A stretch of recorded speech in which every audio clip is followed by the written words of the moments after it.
Value investing. How do we find companies that make us a lot of money in the process that are relatively safe? Is it even possible? Damn straight, my friend, but you have to figure out whether it's a value trap. That's why you're here today to learn about Value Investing 101. Because just because a stock has dropped this price doesn't mean it's a buy. You can become rich beyond your wildest dreams if you do your own research to make your own decision towards making value play investments, whether that's in crypto, stocks, or gold, or anything like that. I'm not your financial advisor. This is an opportunity for you to get yourself educated to learn about value investing. So let's start off. What is value investing? Well, basically, in simple terms, it's an investment philosophy that investments in assets that are bought at a discounted price, also known as a margin of safety, to its intrinsic value of the business. So to basically sum this one up here, so you look at a business current share price value, compare it to its intrinsic value, which can be calculated through using the future growth rate, the earnings per share currently or in the last 4 quarters, depending on how you want to do it, or where you think the earnings per share is going to go in the future, by following Benjamin Graham's model, which you can find on TradeBrains Graham's calculator. But there is plenty out there. You don't have to use this one. You can find the one that works for you. I want to give a couple of good examples on current metrics of this calculator. How it works for value investing. So Meta platforms. So I'll give you an idea. $260 worth of value is roughly what Meta's worth at the moment. The EPS is around $8 with a growth rate of 10%. Has the stock actually currently overvalued slightly if you're following that metric? But if you bounce that up to 20%, if you think Meta's going to grow 20%, then the stock is an absolute undervalued and is going to 400, and I think that's where it's heading. And I think you still have the chance here to see the Metaverse be a big play going forward in the future, but it might take longer than what Meta was expecting. But that's just one opportunity. Now let's have a look at another stock that's really crashed lately, Foot Locker. Now I've talked about this stock more in depth than a previous video last week. If you want to go see that video, you can go check that out after this video and learn more about Foot Locker and what the future holds for Foot Locker if they want to get themselves back up in the race. But on the metrics alone, I just looked at the growth rate again at about 10%. And with its current earnings per share or even a bit lower, I just wanted to see where we'd get to. The stock is about $70. And if you put the earnings rate lower, it's still saying about $50. So you're still getting a 50% margin, at least. So those are the stocks I like to invest into. That doesn't guarantee you're going to make money because, say for instance, Foot Locker are not going to continue to grow as a possibility. Are they going to find new ways to make growth? Have they already plateaued and going the other way? Or can they find another way to reinvigorate themselves? That's what you have to figure out when you're looking into these stocks that drop so badly. Sometimes they drop badly because that is where they're heading. But if you can do your research, it may be a good buy for you, not financial advice.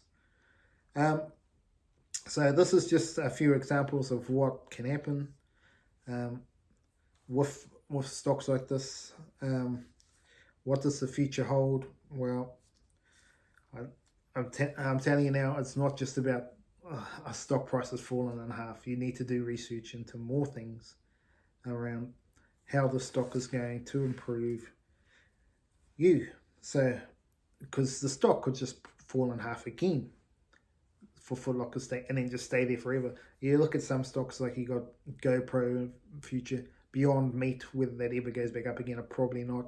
There's countless stocks that have done that and just stayed sideways.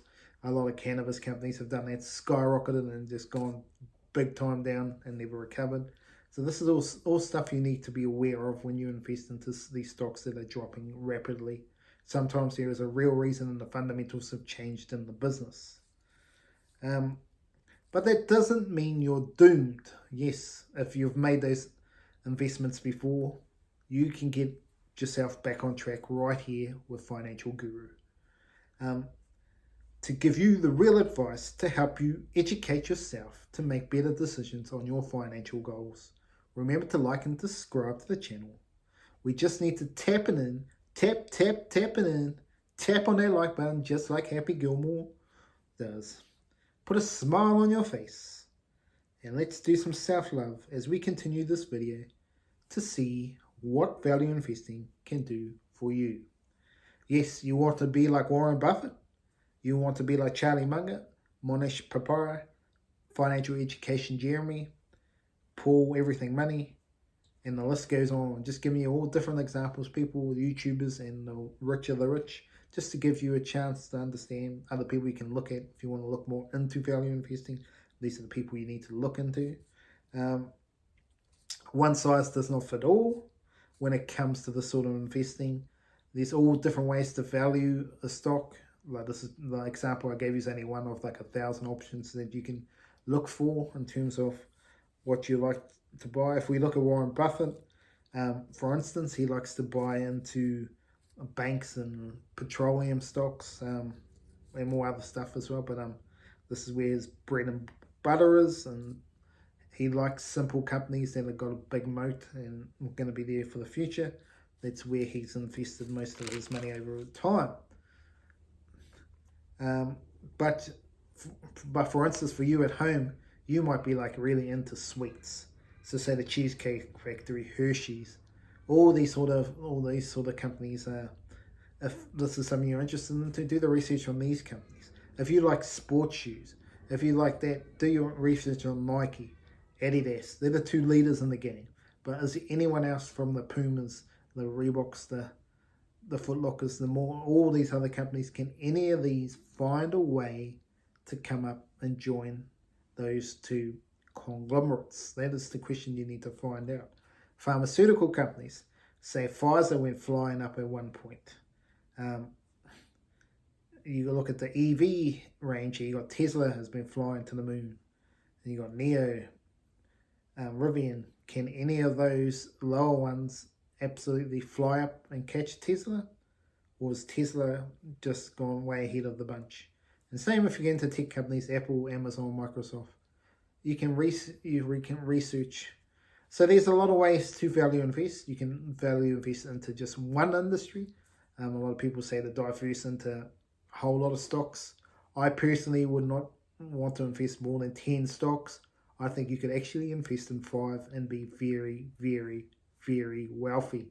I think sometimes people get into this, you need to be in 20, 30, 50 stocks. And what happens is you get too diversified and you just cannot. You're going to have, say, 40% losers and only 10% of the winners. And where you can really nitty-gritty find the good stocks. But there is a caveat to this. There can be a time though you get to the, say you're going to 5 stocks. For these 5 stocks, none of them are bargains. Now, there's 2 ways you can look at it. If you're adding more money in, you can hold your money back and wait for one of them to fall and then buy. Or you find a new stock to start investing into that is a value play. That is an option there. I don't like to diversify big time. I think you're going to make less money in the long run. I think you can find bargains. The hardest thing though, sometimes, that's why a lot of people invest into a lot more stocks, is because the bargains don't stay around for long. You look at Meta. It was a bargain for a while, but it didn't last super long. You got to be quick. Sometimes you're lucky if it drags for a long time, and there are some stocks that drag for a long time. Stock like Alibaba could be one of those stocks that flies up later on, but is it really going to fly up to the gigantic moon? Probably not.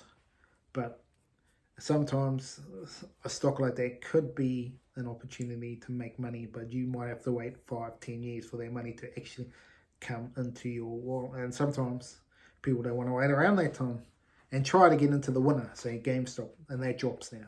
They get into AMD and that drops now. They get into all these riskier plays, crypto, and it's gone down. But again, these stocks could be value if they're real low, and the cryptos. Whether or not you've got enough time to wait is the question. That is the big question for a lot of people. Most of the rich people are good enough to wait. They know the time's going to come. If you look at Warren Buffett's made most of his wealth in the last 5-10 years, then from back in the day. So because he had a lot more money invested in the companies, and when they really skyrocket, he doubled his wealth just like that. But when you're newer to the game, it's harder to get to the top. So value investing, for me, what is the most important thing for you for a value investor? What should you buy? What should you look for to buy a stock? Number one, folks, is a moat. If you can find the next big thing in AI, do it now. Invest. There is an argument you can invest into 10 different AI stocks, 20 different AI stocks, and wait for one of them to go boom. That's a strategy. A value investing strategy could work beautifully for you. Or you can go all in on one or two of those stocks, boom, boom, boom, boom, and just load on them and wait for the big payday. That's two ways to look at it. You've got to do your research, not financial advice.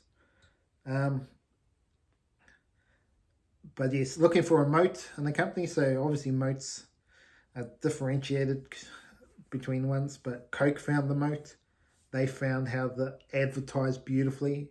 They're probably one of the kings of advertising back in the day, and that's how they got to where they are. You could argue the product with Pepsi is just as good. Some people will say it's better, some people will say it's worse. But at the end of the day, it was the marketing at the time that really paved the way for Coca-Cola to be the best of the best. Then also, yeah, Apple with the iPhone. And these are just giving you easy examples. Amazon with books, just kidding.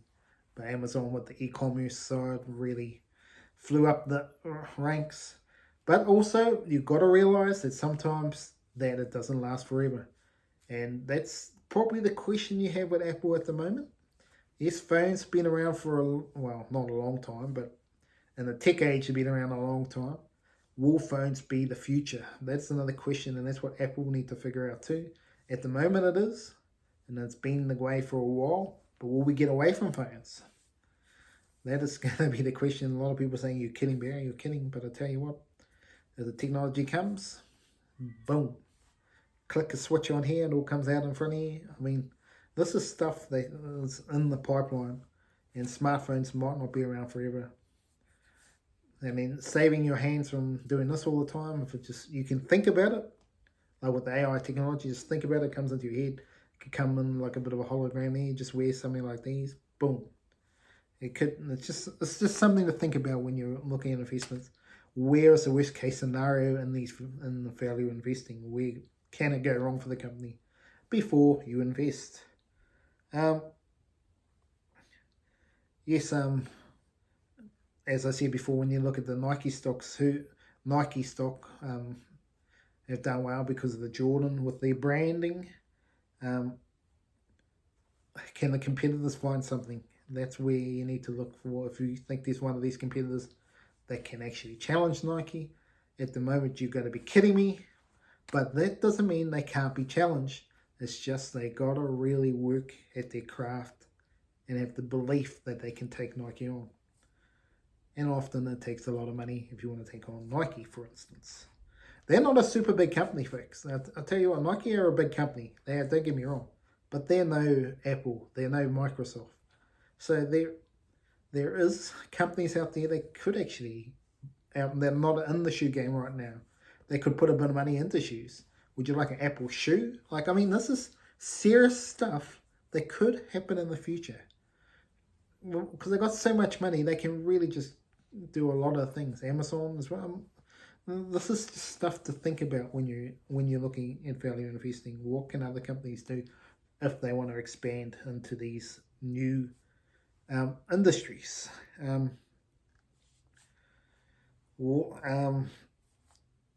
Yes, if you're looking at pharmaceuticals for value investing, who's going to come up with the cures for cancer? What about concussion? That's a big one at the moment in sport, not just sports, but people that get repeated head injuries. The CTE, how can we fix that before, obviously, people unfortunately can do things that they shouldn't do, but their mind's just taken over, and unfortunately, bad things happen. So finding cures for that. Can you find a couple of companies that are doing the research in that field now that you believe are going to be the difference in the future? So that's a way you can make money in value investing if you do the research.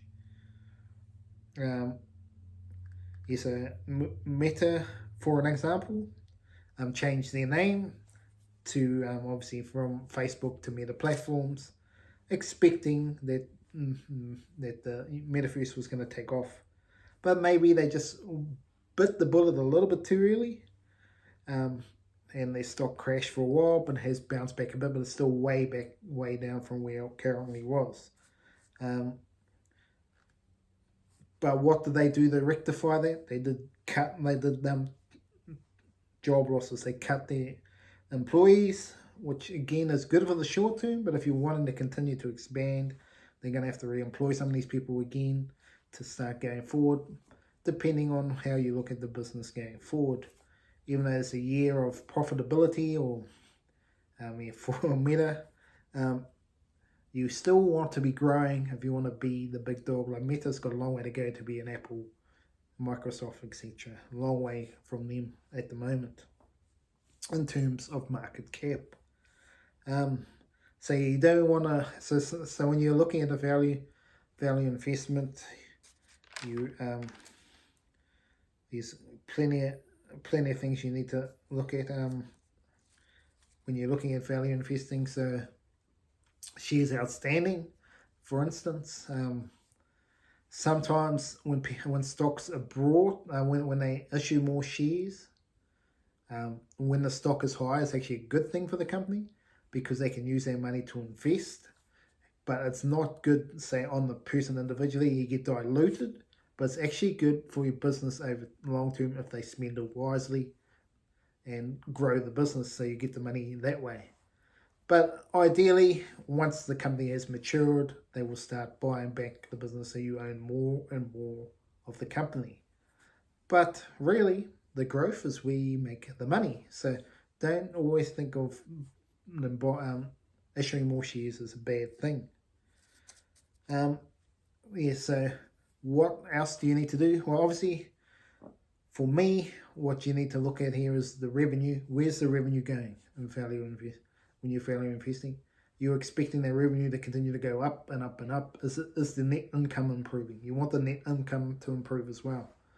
If they're not profitable, it's more risky, obviously, but if they're getting more and more towards profitability, these are the big chances you could have a real good value play before they get to profitability. But when you look at stocks like this is a big thing. About 75% of their stocks don't make it. So it's a big risk to take. Sometimes it's better to wait for it to be established, or you can take the risk. It's totally up to you. If I'm looking at value investing, I'm looking, but the biggest thing, price. Everyone says price doesn't matter. Well, they're telling you a whole lot of hoopla. Price absolutely matters. Now, I'm going to give you an example right now. NVIDIA. To me, it could go higher. Yes, don't get me wrong. It absolutely could go higher. But it's absolutely overvalued at the moment. If you bought it early on, let's say 150, somewhere like that, absolutely good on you. That's a safe investment. If you buy now, you're risking it going down, down, down. I have sort of been through it, not to that extreme, but say Beyond Meat, for example, I gave that a go earlier on. I didn't buy right at the top, but I bought about halfway, which to me was luckily enough for me because I could get out. It started off all right, and then it went, whee! Now, say that's the thing you need to look at when you're investing. Yes, you got to get out as well. If you understand the company is going backwards, you've got to get out. Sometimes you can keep buying and buying and buying into this company, and it never gets back to where it used to be. But yes, my value investing strategy basically is you got to find growth. Yes, growth, folks. You need to find growth. To me, the best value plays out there when the stock price goes down is the potential growth. And that's why Meta was an absolute steal deal and understandable to me. That's why I invested into it. At the moment, Foot Locker would be a stock you can potentially look at investing into. I don't think it'll go to the moon, no doubt about it. It's not going to go to the moon, but there's a chance you can make 50, 100% on your money at the stocks right now if it gets back to the growth that it had. But there's also an opportunity that Foot Locker continues to go lower and lower to bankruptcy. This is stuff you need to be aware of and understand before you invest into a stock. Not financial advice. This is just giving you an opportunity on how you can value invest like the big boys, the Warren Buffetts and so. So I hope you got a lot out of this video around value investing and learned a lot more about the future investing strategy maybe you can take on. I'd like to thank you for joining me, and remember to like and subscribe to the channel so we can spread finance all around the world here at Financial Guru. And I thank you very much for joining me today, and I'll see you at the next video.